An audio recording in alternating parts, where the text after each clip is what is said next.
Hello students, good morning all of you. तो students, आज हम बात करने वाले हैं सेल मेम्ब्रेन की। जैसे कि हमने बात की थी लास्ट वीडियो के अंदर, हमने सेल मेम्ब्रेन का स्ट्रक्चर पढ़ा था उसके अंदर।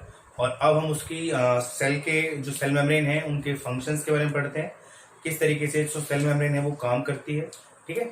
और इसके अंदर ट्रांसपोर्ट जो होता है, मेन इसका जो फंक्शन होता है क्या होता है, transport across the plasma membrane. तो प्लाज्मा मेम्ब्रेन के अंदर जो चीजें अंदर या बाहर मूव करती हैं वो किस तरीके से करती हैं। ठीक है। तो सबसे पहले बात करते हैं, इसके अंदर हम एक डिफरेंस की बात करेंगे। तो पहले हम बात कर लेते हैं क्या है ये, कि हम बात करने वाले हैं प्लाज्मा मेम्ब्रेन के अंदर transport across the plasma membrane. Okay, transport across the plasma membrane. तो ट्रांसपोर्ट जो होता है स्टूडेंट, देखो सबसे पहले अगर हम बात करें तो एक सेल है और सेल के सराउंडिंग में क्या है, एक मेम्ब्रेन है। ठीक है। तो सिंपल सी बात है, जो सेल होता है उसको क्या होता है, कोऑर्डिनेशन करना पड़ता है विद द सराउंडिंग के साथ में। ठीक है। तो अब चीजें जो है, कोई चीज क्या कर रही है, सेल को फॉर एग्जांपल क्या होती है, बाहर रिलीज करनी होती है, कुछ चीजें क्या होती है, सेल के अंदर लानी होती है। तो ये जो ट्रांसपोर्टेशन है इसके सेल के अकॉर्डिंग, ठीक है, अंदर या बाहर की जो मूवमेंट है सब्सटेंसेस की, वो किस तरीके से क्या होती है यहाँ पे टेक्स प्लेस करती है। ठीक है। आपको याद होगा हमने पढ़ा था कि सेल मेम्ब्रेन जो होती है it is a selectively permeable membrane. ठीक है। तो सिलेक्टेड मॉलिक्यूल्स जो होते हैं क्या करते हैं, वो एंट्री करते हैं और क्या करते हैं, एग्जिट करते हैं। ठीक है, सेल से। तो इसलिए तो ये जो मेम्ब्रेन है इसके अंदर ये ट्रांसपोर्टेशन जो होता है कैसे होता है, ठीक है, किस किस तरीके से होता है, वो हम क्या करने वाले हैं, देखने वाले हैं इसके अंदर। तो सबसे पहले बात करते हैं डिफरेंस की, और डिफरेंस हमारे पास यहां पर है, द डिफरेंस है पैसिव ट्रांसपोर्ट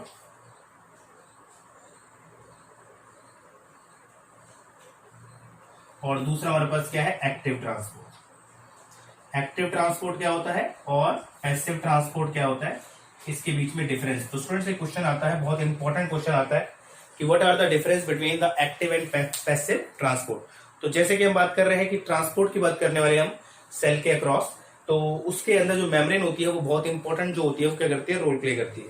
तो सबसे पहले अगर हम बात करें एक्टिव और पैसिव ट्रांसपोर्ट क्या होते हैं, तो सबसे पहले स्टूडेंट्स आपको याद रखना है, फर्स्ट पॉइंट जो हमारे पास है कि जो एक्टिव और पैसिव ट्रांसपोर्ट है, एक्चुअली जो मॉलिक्यूल को सेल से अंदर या बाहर की तरफ क्या करना है, मूव कराना है, तो उसके अंदर अगर यहां पर एनर्जी का एक्सपेंडिचर किया जा रहा है, ठीक है, एनर्जी एक्सपेंस लग रहा है या एनर्जी एक्सपेंडिचर किया जा रहा है, मतलब अगर किसी सब्सटेंस को सेल में एंट्री करवानी है या एग्जिट करवानी है और उसके लिए क्या है, एनर्जी खर्च की जा रही है या एटीपी खर्च किए जा रहे हैं। ठीक है।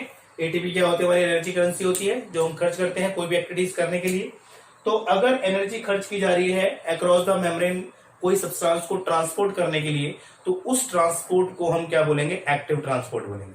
याद रखना इंपॉर्टेंट थिंग है कि जब भी कोई सब्सटेंसेस को क्या होता है, अंदर या बाहर ट्रांसपोर्ट करने के लिए, प्लाज्मा मेम्ब्रेन के अक्रॉस ट्रांसपोर्ट करने के लिए अगर एनर्जी की एक्सपेंडिचर किया जा रहा है, एनर्जी एक्सपेंस की जा रही है, एनर्जी खर्च की जा रही है, तो इट मींस क्या है, ये ट्रांसपोर्ट अब क्या कहलाएगा, एक्टिव ट्रांसपोर्ट कहलाएगा। ठीक है। और अगर ये ट्रांसपोर्ट और दूसरा इसी के अगर हम डिफरेंस की बात करें पैसिव के अंदर, तो अगर एनर्जी खर्च नहीं की जा रही, बिना एनर्जी खर्च किए क्या है, ट्रांसपोर्ट की जा रही है सेल के अंदर या बाहर, बिना कोई एनर्जी खर्च किए ट्रांसपोर्ट की जा रही है, तो उसे हम क्या बोलेंगे, पैसिव ट्रांसपोर्ट बोलते हैं। सिंपल सा डिफरेंस है, एनर्जी खर्च हो रही है तो एक्टिव ट्रांसपोर्ट, एनर्जी खर्च नहीं हो रही तो क्या है, पैसिव ट्रांसपोर्ट। ठीक है। दूसरा डिफरेंस क्या है इसके अंदर, कि अगर जो सेल मेम्ब्रेन से जो पैसिव ट्रांसपोर्ट की हम बात कर रहे हैं, इसमें क्या होता है, इट इज बेस्ड होता है कॉन्सेंट्रेशन ग्रेडियंट के बेसिस पे, कॉन्सेंट्रेशन ग्रेडियंट के बेस पे करता है, काम करता है। दैट मीन्स क्या हुआ, जनरली क्या होता है पैसिव ट्रांसपोर्ट के अंदर जो चीजें होती है वो हाइयर कॉन्सेंट्रेशन से, ठीक है, हाइयर कॉन्सेंट्रेशन से लोअर कॉन्सेंट्रेशन की तरफ क्या करती है, मूव करती है। ठीक है। जैसे हमारे पास क्या है, फॉर एग्जांपल सेल जो है, सेल के सराउंडिंग में क्या हमारे पास 100 मॉलिक्यूल है, ठीक है, और हमारे पास अंदर क्या है, हमारे पास फॉर एग्जांपल 0 मॉलिक्यूल है। ठीक है। तो अब कॉन्सेंट्रेशन कहां पर है, बाहर ज्यादा है, सेल के अंदर क्या है, कम है, और इस तरीके से क्या होगा, ये मॉलिक्यूल क्या करेंगे, अंदर मूव करना क्या करेंगे, स्टार्ट करेंगे। ठीक है, और कितने पे रेशियो, जब इनकी रेशियो क्या हो जाएगी, 50-50 हो जाएगी, तो ये क्रॉस क्या हो जाएगा, इक्विलिब्रियम पे आ जाएगा, मेंटेनेंस आ जाएगी इसमें। ठीक है, समझ में आ रहा है, मतलब कॉन्सेंट्रेशन ग्रेडियंट क्या है कि हाइयर कॉन्सेंट्रेशन से लोअर कॉन्सेंट्रेशन की तरफ क्या करते हैं, यहाँ पर सब्सटेंसेस मूव करते हैं। ठीक है, अगर अंदर ज्यादा है तो अंदर से क्या करेंगे, बाहर मूव करेंगे, और अगर बाहर ज्यादा है तो बाहर से क्या करेंगे, अंदर की तरफ मूव करेंगे। तो कॉन्सेंट्रेशन ग्रेडियंट बेसिस पे मतलब हाइयर कॉन्सेंट्रेशन से लोअर कॉन्सेंट्रेशन के बेस पे क्या होता है, ये ट्रांसपोर्ट होता है यहाँ पर। अगर यहां पर हम बात करें एक्टिव के अंदर, तो यहां पर अगेंस्ट द कॉन्सेंट्रेशन ग्रेडियंट काम होता है, अगेंस्ट द कॉन्सेंट्रेशन ग्रेडियंट।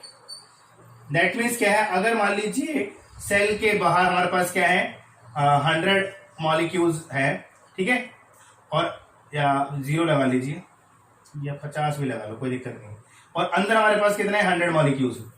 अब देखो, अगर कॉन्सेंट्रेशन ग्रेडियंट के बेसिस पर अगर बात करें, अगर पैसिव के अंदर बात करें, तो यहां पर क्या होना चाहिए था, 100 क्या है, अंदर है, 50 बाहर है। दैट मीन्स क्या हुआ, अंदर से बाहर की तरफ चीज मूव करनी चाहिए थी। लेकिन यहां पर एक्टिव ट्रांसपोर्ट, जैसे कि इसके अंदर एनर्जी खर्च की जाती है, तो इसमें अगेंस्ट द कॉन्सेंट्रेशन ग्रेडियंट भी जो सब्सटेंसेस हैं उनको मूव किया जा सकता है। दैट मीन्स अगर मान लीजिए कॉन्सेंट्रेशन अंदर ही ज्यादा जरूरत है और बाहर बेशक कम हो, तो भी क्या होगा, चीजें क्या है, अंदर क्या होती है, इसको ले लिया जाता है इसको। दैट मीन्स क्या होता है, इसको अंदर की तरफ ट्रांसपोर्ट करवा दिया जाता है इसको। ठीक है, अगर अगेंस्ट द कॉन्सेंट्रेशन ग्रेडियंट मतलब कम है फिर भी कोई प्रॉब्लम नहीं है। ठीक है, चाहे अंदर करनी हो, ठीक है, सेल के अंदर भेजना हो कोई सब्सटेंसेस, या सेल के बाहर करना हो, तो इसके अगेंस्ट में अगेंस्ट द कॉन्सेंट्रेशन ग्रेडियंट जो है यहाँ पर क्या कर सकते हैं, काम कर सकते हैं। क्यों कर सकते हैं, क्योंकि यहाँ पर क्या होती है, एनर्जी का खर्च किया जा रहा है। दैट मीन्स किसी चीज को खींच कर इस तरीके से क्या होता है, अंदर लेके आया जा रहा है, तो एनर्जी खर्च की जा रही है, तो उसको ला सकते हैं। ठीक है, लेकिन पैसिव के अंदर क्या होता है, पैसिव के अंदर ऐसा नहीं होता है, पैसिव के अंदर कोई एनर्जी खर्च नहीं होती। यहाँ पर क्या होता है, ओनली हाइयर कॉन्सेंट्रेशन से लोअर कॉन्सेंट्रेशन चीजें क्या करती है, यहाँ पे मूव करती है। ठीक है, देखो हमारे पास दो चीजें हो गई। एक पहला क्या है, एनर्जी खर्च होती है किसके अंदर, एक्टिव के अंदर। अगर एनर्जी खर्च हो रही है ट्रांसपोर्ट के लिए तो उसको क्या बोलेंगे, एक्टिव।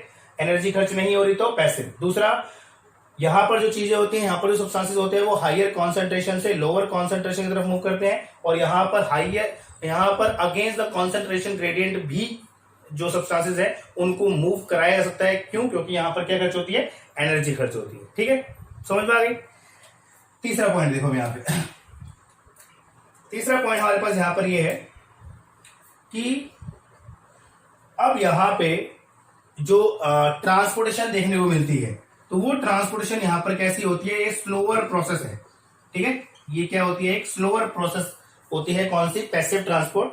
जबकि अगर हम बात करें किसके अंदर, एक्टिव के अंदर, तो ये क्या रहती है, मच फास्टर प्रोसेस रहती है। ठीक है, ये क्या है, एक फास्टर क्या है, प्रोसेस होती है।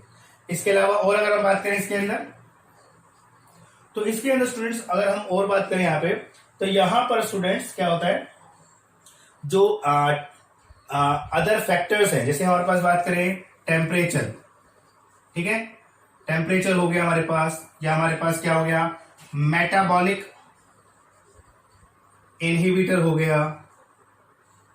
मेटाबॉलिक इनहिबिटर से कोई चीज रोकनी हो, ठीक है, इनकी अगर हम बात करें तो इनका ज्यादा इफेक्ट्स जो होता है इनके ऊपर जो होता है हमारे पास देखने को नहीं मिलता है। ठीक है, इनके ऊपर ज्यादा इनका इफेक्ट देखने को नहीं मिलता। लेकिन अगर हम बात करें किसके अंदर, एक्टिव ट्रांसपोर्ट के अंदर, तो यहां पर जो इनका इफेक्ट्स है वो क्या होता है, देखने को मिलता है किसके अंदर, एक्टिव के अंदर। देखो समझाता हूं मैं क्या है यहाँ।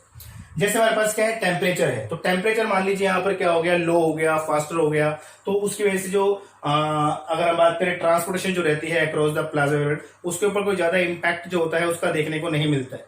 लेकिन अगर हम बात करें एक्टिव की, अगर टेम्परेचर वेरिएशन हो रही है, उसके अंदर मेटाबॉलिक इनहिबिटर्स यूज किए जा रहे हैं, कुछ और चीजें फैक्टर के फॉर्म में यहाँ पे काम कर रही है, तो उसका इफेक्ट जो होता है एक्टिव के अंदर क्या होता है, पड़ता है। ठीक है, उसका इफेक्ट पड़ता है, लेकिन ऐसा इफेक्ट जो होता है पैसिव के अंदर आपको देखने को नहीं मिलता। और इसके अंदर आप स्टूडेंट जो पढ़ने वाले हैं हमारे पास, वो हम पढ़ने वाले हैं इसके अंदर, जैसे ट्रांसपोर्टेशन की अगर हम बात करें टाइप्स की, तो इसके अंदर आप पढ़ने वाले हैं डिफ्यूजन। ठीक है, इसके अंदर हमारे पास क्या हो गया, डिफ्यूजन हो गया। उसके बाद अगर हम बात करें यहाँ पे फैसिलिटेटेड डिफ्यूजन हो गया।